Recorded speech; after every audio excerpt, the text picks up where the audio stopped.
So today we're gonna see sculpture, sculpture as a three-dimensional medium in art. Good morning, Michael. Good morning.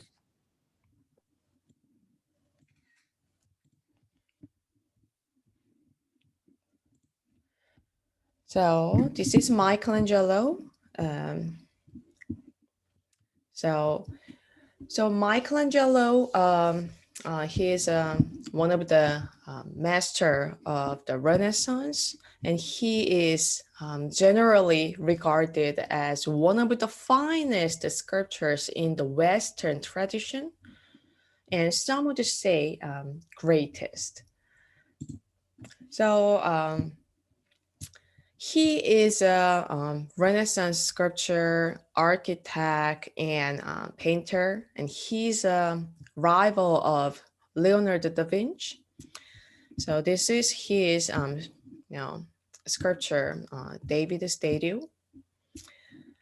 Um, his name means Archangel Michael.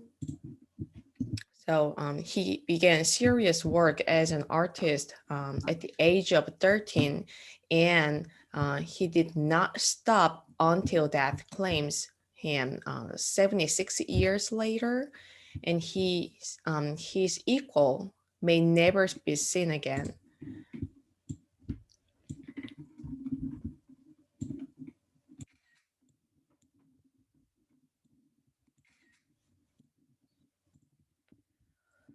So sculptures materials include diverse materials such as marble, metal, ceramics, wood, glass, wax, ice, plastic, and fiber. And sculptors' methods today still include chiseling as Michelangelo did, like this, and curving, and modeling, assembling, and constructing. But inventive sculptors are finding new ways to create their art and new materials to make it with. So there are two basic types for displaying sculptures. First style is freestanding sculpture, which is three-dimensional approach. And the other style is relief sculpture, which is specifically designed for viewing from one side. So let's see freestanding style first. So although some freestanding sculpture is not intended, most freestanding sculptures displaying for showing every viewpoint. So this is a powerful and beautiful sculpture by Gian Bologna, who is a Flemish artist working in Florence, Italy, designed the rape of Sabine at the request of Florence ruler Francisco de' Medici. So the sculpture forms a kind of spiral, that draws the viewer around to view its many changing planes. With each step, the viewer can discover unexpected details as the surfaces spiral upward. It recreates an ancient story about the foundation of Rome. Most of the early founders of Rome were male. So for the city to grow, uh, the Romans needed wives. So they solved this problem by inviting their neighbors, the Sabines, to a festival, and during which the Romans seized the Sabine women and forced them to marry. This story symbolized the ability of a small community to become the most powerful city in Italy, And with this dramatic sculpture, Francisco announced to the Florentines and their enemies that, like Rome's, Florence had risen to become a force to be reckoned with.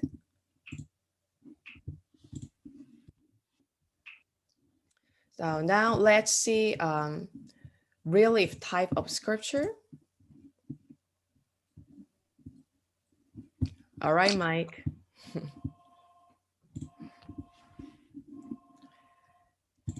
So there are two ways of relief in sculpture. One is bas relief, and the other one is high relief. So in this bas relief means low in French. The sculptor's marks are shallow, and an example of this kind of sculpted surface was found in the north palace of the Assyrian king Ashurbanipal in the ancient city of Nineveh in Mesopotamia, where is current place in Iraq. And this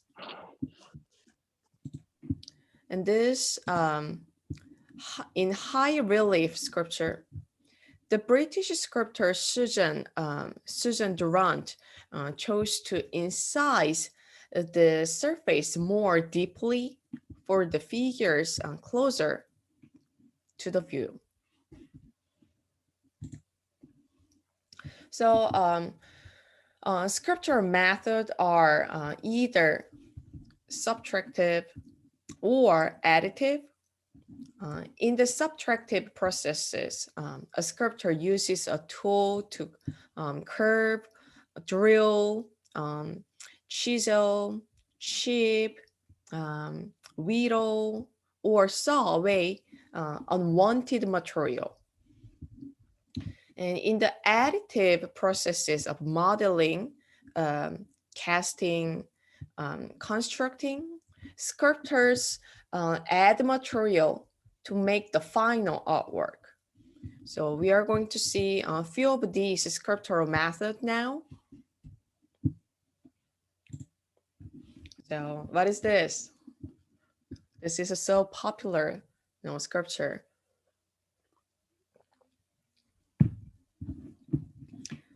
So so the most that's Mount Rushmore. Yes. So these are the I couldn't get my microphone on. Oh, Okay. Thank you. So these are the presidents, right, of the United States. So the most ancient works of art that still exist were made using subtractive method of sculpture. Most of these were made of stone and were worked by chipping, curving, sanding, and polishing. And one of the largest and the most famous sculptural portrait was executed using the subtractive method, carving on a mountainside in South Dakota. And the Mount Rushmore National Memorial was executed by John Borglum. So Borglum approached the task with great care and drive, changing the original idea of local figures to that of 4 presidents. And he spent 2 years looking for a mountain with the rhinestone characteristics to make the work a success. Most of the subtractive sculpting was done by skilled miners using dynamite placed strategically to remove large masses of stone. The choice of location and drilling practice were essential because once the stone was removed, it could not be replaced. And this is one of the additive method modeling sculpture.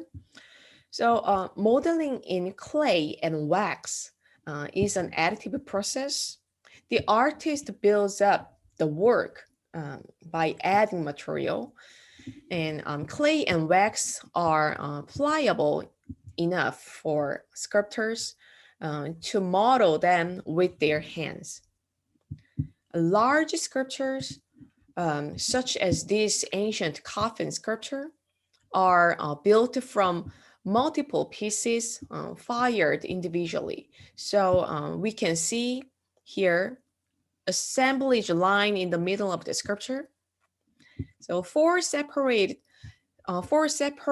baked clay pieces made up this coffin sculpture. And now this is additive method, one of the additive method casting. So casting involves a liquid or pliable material to a mold. So it is done in order to set a form in a more durable material, or to make it possible to create multiple copies of a work. So here is the detailed steps in an illustration. So the first step in casting is to make a model like this. So this is a model. This is a model. A model of the final sculpture. So this is the final sculpture, and it is used to make a mold like this. So these are the molding process. And a casting liquid is often molten metal, but other materials such as clay, plaster, acrylic, polymers, or glass are used. And it is poured into the mold. And when it hardens, the result is a detailed replica of the original model. So there is a video about casting sculpture process. So please watch it for your understanding.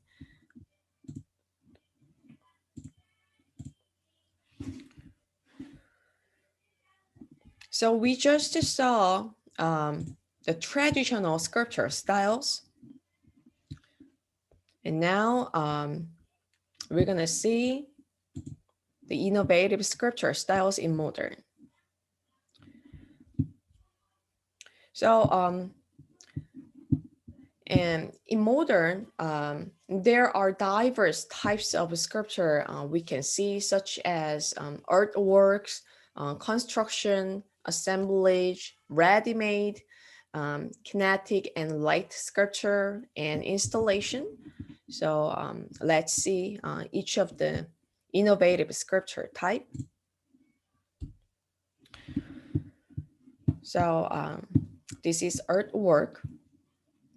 What's the feature of the artwork sculpture? Can you see it? Can you see the feature? Yeah, it's the ocean. Yes, the ocean. So we can assume the sculptor is using nature of the earth, right, as a material. So prehistoric artists of the Americas made monumental sculptures that used the surface of the earth itself as material. And this was additive sculpture on a very large scale. And the best known modern artwork is Robert Smithson's Spiral Jetty in the Great Salt Lake in Utah. So Smithson chose a spiral, a shape naturally found in shells, crystals, and even galaxies. And the coiled artwork was made by dumping 6,550 tons of rock and dirt of dump trucks, gradually paving the spiraling roadbed out into the Salt Lake Where is this at? in Utah. Okay. And let's see the next new style of sculpture, construction. So the idea of constructing sculptures is relatively new. Methods for doing so have proliferated with the growth of standardized engineered materials such as sheet metals and plastics. In the late 19th century, sculptors began to look beyond the traditional curved or cast forms to the process of constructing. So this is British artist Damien Hirst's work, and he made his work the physical impossibility of death in the mind of someone living out of a large tank full of formaldehyde in which he suspended a dead shark. So of course, not every part of his work was constructed.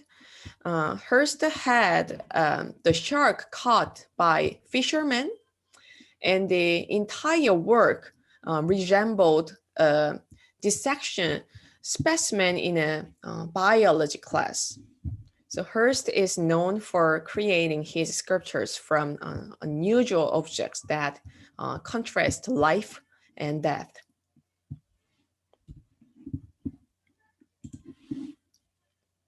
And the next new sculpture style is assemblage.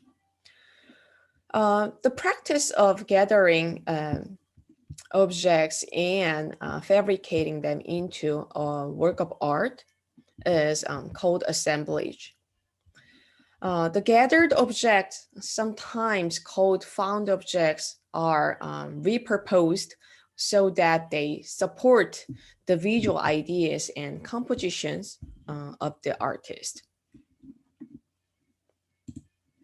And ready-made.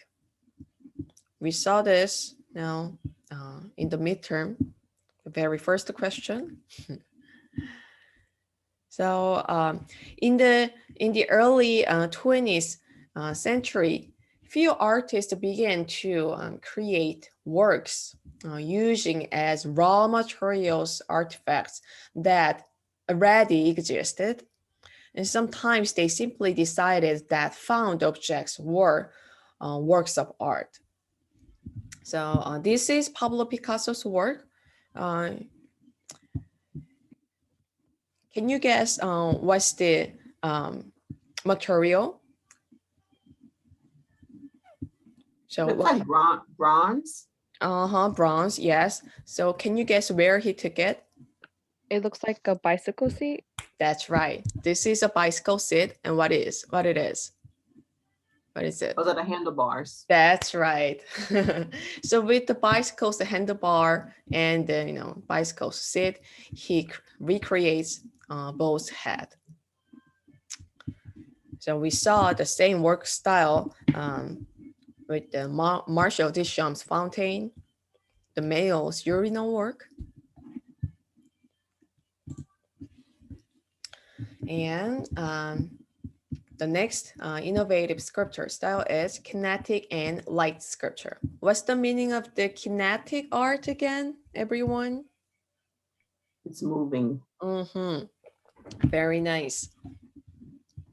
So technological advances in our society have created more opportunities for creativity. So sculptors who work with movement and like to express their ideas in a way that would not have been possible just a century or two before.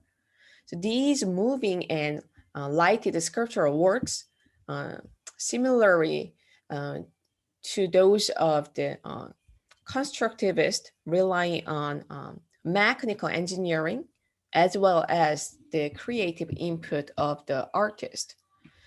Sculpture that moves is called kinetic sculpture. And installation. What's the installation, everyone?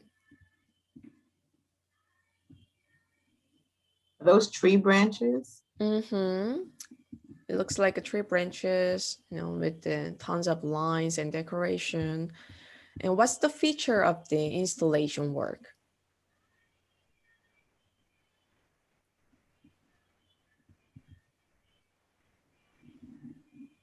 I guess the space above, like where the women are laying down looking up. Very good. So the artist is using a space to create their work of art, and the viewers can walk in, through the work of art. So that is the installation work. So modern artists have explored many ways of expanding the range of sculpture as a medium. An installation sculpture involves the construction of a space or the assembly of objects to create an environment. And we are encouraged to experience the work physically using all our sense, perhaps entering the work itself. So these are all new types of sculpture methods we just saw.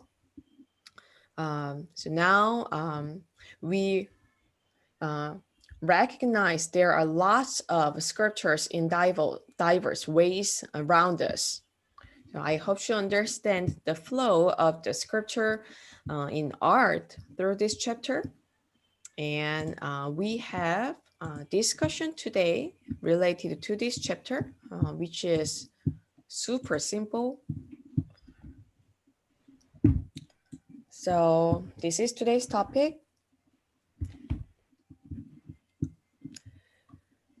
So what is the difference between a traditional sculpture and an installation in a innovative style of art? So as the viewer, which one do you prefer and why? So please answer this question by tonight, and by tomorrow, please reply to your peers. Any question, everyone? So in the very, very beginning of our semester, I remember you showed us something, it was with Kara Walker. It was like the sugar babies. It was a big sugar sculpture with the little bronze, That's right. little boys around it. So because as I did my research on her, it says that she was an installation artist. Yes, she combined the sculpture, the sugar sculpture and the installation work style, because she created the boys sculpture and the giant sculpture with the sugar, and then repositioning in a large space, in a monumental space. So that could be she's using the installation now, and actually she's using both the way of the sculpture now, the real sculpture and the installation. Yes. All right. So give me 1 second. Let me take a picture of your attendance again.